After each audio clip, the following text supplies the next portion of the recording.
Hands down, one of the biggest issues we face on a weekly basis is when we get athletes going from off-season blocks or pre-season blocks into their competitive block for the year.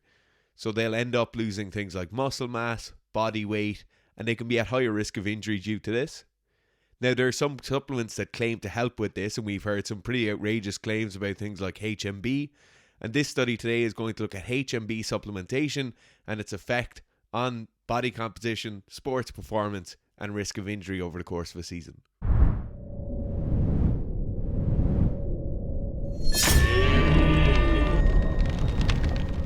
So I'm going to give you a rundown of the methods they use in this week's study. Overall, quite good, well-designed study, pretty solid parameters, good solid study design.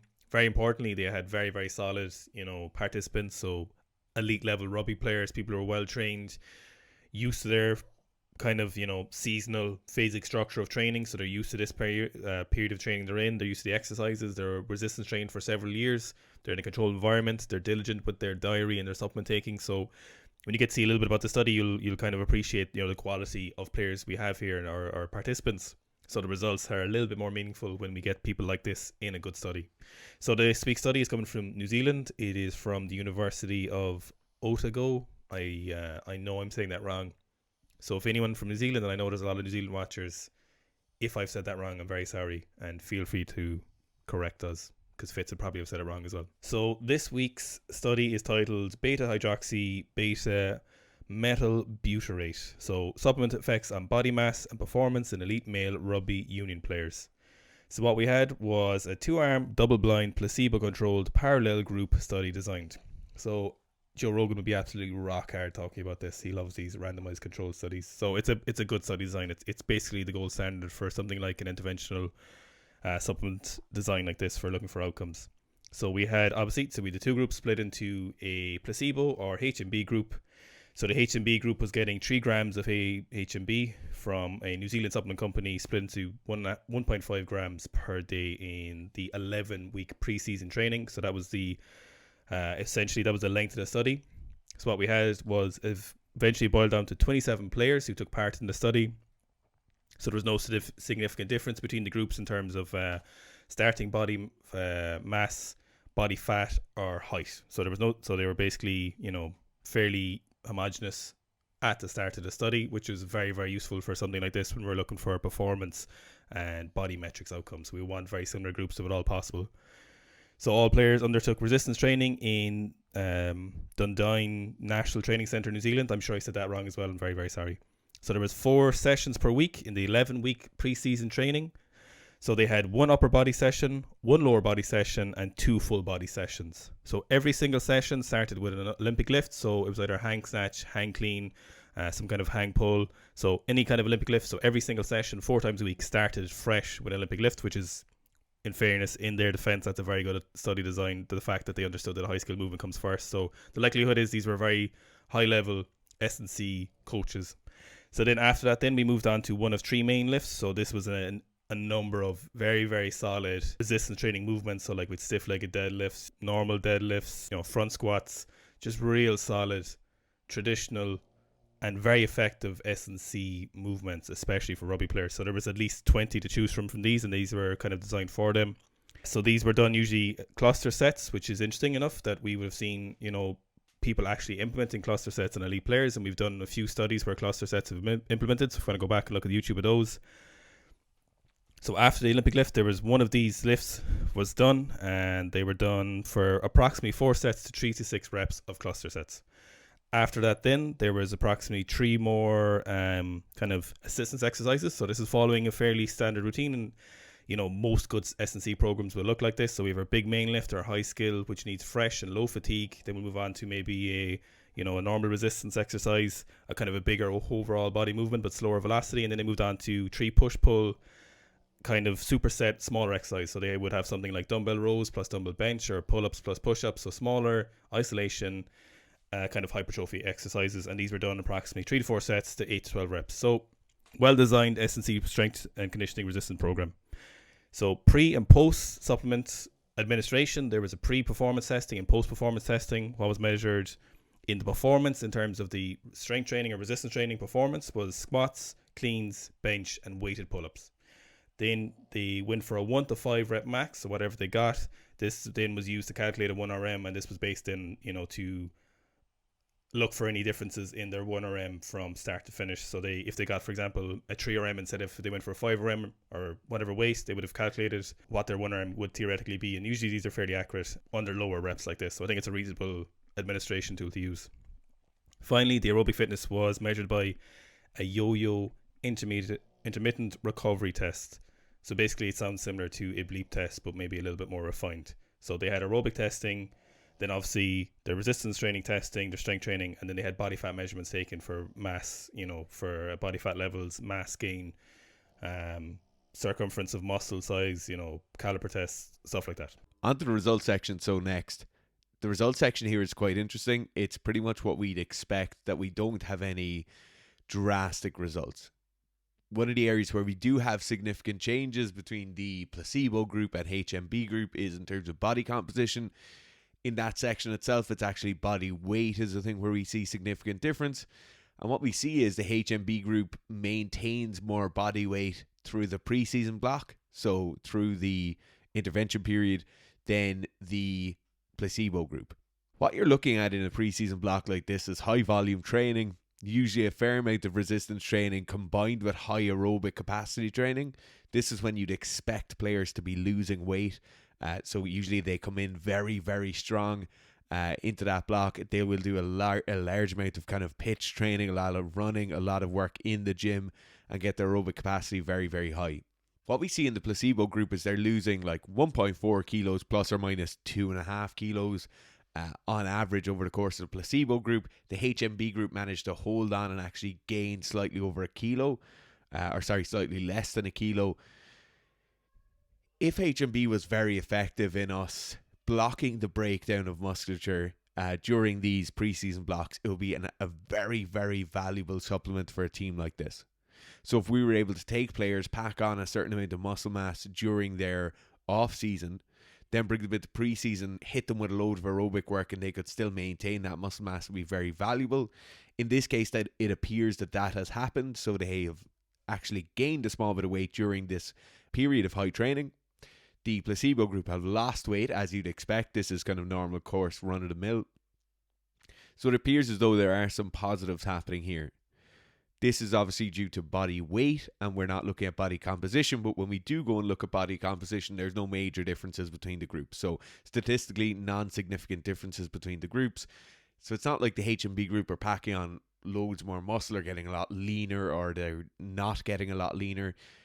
They're just basically able to hold on to a small bit more body weight than the non-HMB group.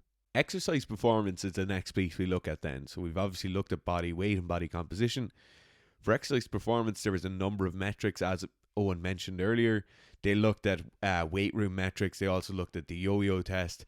This is where things start to get a small bit more interesting. So we have no change in exercise performance due to HMB, which isn't what you kind of be led to believe if you read a lot of the HMB kind of propaganda stuff. We actually see a decrease in performance in the yo-yo test. This is quite interesting because it raises a certain aspect of performance that, although holding on to body weight is valuable for players, particularly in contact sports, holding on to body weight has a direct effect on our VO2 max. So when we look at the results from the yo-yo test, we see over the course of the preseason, the placebo group, so non-HMB group, managed to increase by 4 marks on their yo-yo test, right? So I think it's around 110 to 160 meters additional running during the test, whereas the HMB group, I think the increase is only around 2 marks, right? So maybe around 50 to 60 meters additional running in the yo-yo test. When we start looking at the reasons behind this, and it's something we'll talk about in the discussion, it's that additional body weight being held onto by the HMB group is more than likely why this discrepancy in increase in a yo-yo test performance happened when they were taking HMB. The last two pieces then, and these are two quite important pieces. The first one is dietary intake. The second one is injury prevention or injury risk. Dietary intake didn't change at all between the two groups, so we don't have any change in appetite. We don't have any change in protein intake when we're on HMB, or this study didn't show any anyway. And we didn't have any difference in injury risk. The last point I'll make on the results section before we move on to a discussion is that we only had 5 players from a HMB group and 6 players from the placebo group actually complete the full study in terms of their exercise pre and post testing. This is the nature of using high level rugby players. The injury incidence rate is just so high that if you want to use players of a certain caliber, you have to be willing to accept that you're just going to lose a lot of them over the course of a season. So it would be quite interesting to see what would happen if we did have slightly more retention over the course of the study. On to the discussion then. So on this weekly show, we always talk about the need for highly trained groups. We need groups that have experience in the training methodologies. We need groups that are large enough to be statistically significant. And this group from the outset is very, very good, right? We have elite level rugby players playing regional competition in one of the most competitive rugby countries in the world. They're being trained and they're training within a homogenous environment. The training program looks good, as Garth was talking about earlier. We've all these great things happening all the time. But the simple fact is we had 27 players start the group. And then in terms of our performance outcomes at the end, we had 11 players do the testing. So we're losing nearly 70% of our cohort. And as we can kind of see, like the performance outcomes are pretty much unknown in this case. So we don't really see any significance. We don't see any huge differences. But you're only dealing with 11 out of 27 players. And this is kind of the fact of using elite level athletes or just using competitive athletes in studies, is that you tend to lose a lot of people. And even players who might have a nagging injury or niggly injury, the last thing they're going to do is go into the gym and do a test bout for some sports science PhD student or some kind of yearhead. You know, the last thing you're going to do is sacrifice your kind of physical capital to be able to play your sport by doing a testing bout. So there's definitely positives and negatives to using those competitive athletes. I think for the people watching this, when you look at the results we get and how you might relate to that cohort, if you take your training seriously, if you plan your training well and program your training well, this cohort is going to look very, very similar to you. Especially if you're playing in a sport where you might have high levels of kind of morbidity. So if you get injured a lot, if there's kind of high levels of attrition between your teammates, so you might be in and out of games constantly, this is a very, very good cohort for you to kind of draw inferences from. But it's just something to note that when you look at studies like this that are involved in rugby, that are involved in combat sports, that are involved in American football, these kind of performance outcome measures can't always be too reliable because we don't see the whole picture. So overall, it's an interesting study from our point of view to look at, because we have some great athletes in this. So truly elite level athletes, talented rugby players that are kind of unique in the fact that they need to be aerobically fit, but they also need to be, or it's useful for them to be strong in the gym essentially. So it's these kind of factors. A lot of times they're used to these movements, you know, these kind of traditional strength training movements. They usually have fairly good body composition, so they're not very high levels of body fat for the most part. And then they're still quite aerobically fit, you know, well conditioned athletes through most of the year. So what was kind of interesting in this study was, unfortunately, we lost a lot of the participants, which, as Fitz mentioned, is the nature of elite sport, and especially using them in studies like this.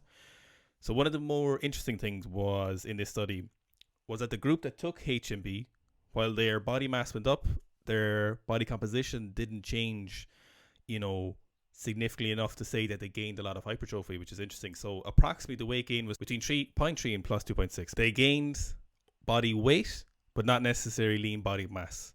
So one of the things we saw was in their aerobic fitness performance, so their yo-yo intermittent fitness test, which is a unique to theirs, which is quite interesting.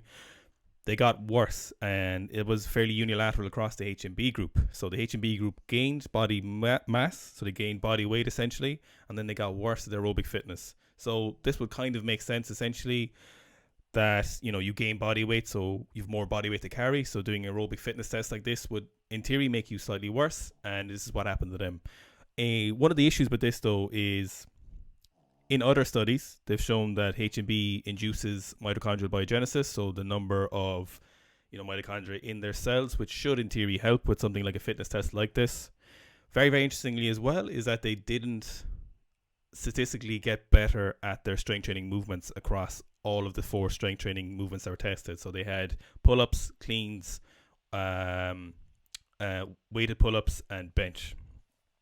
So it doesn't look like they gained significant muscle mass. It looks like it was something else, so very, very likely it could have been, a difference in intramuscular water retention or increased levels of glycogen retention. This you would think would increase their ability to perform strength training movements and potentially help with their aerobic fitness. It's interesting results in a study, and there's obviously needed more. There's a lot more needed to investigate in this. One of the things the researchers did mention as well was that it may not be just the increase in body weight that decreased their performance in the aerobic test. It could be, a biochemical interaction with HMB that reduces their aerobic fitness. They said it could also have been from that the weights the HMB group lifted was slightly higher on average than the group in placebo group.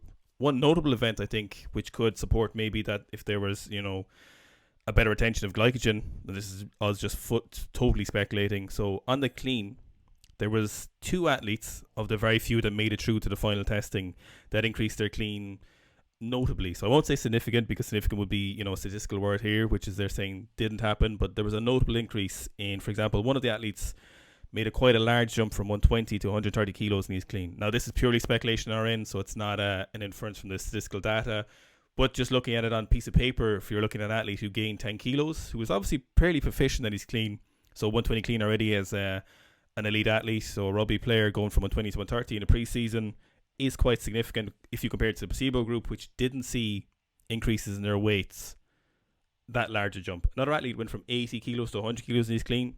So again, this is probably, just 2 people who are interested in weightlifting, and we look at something like this.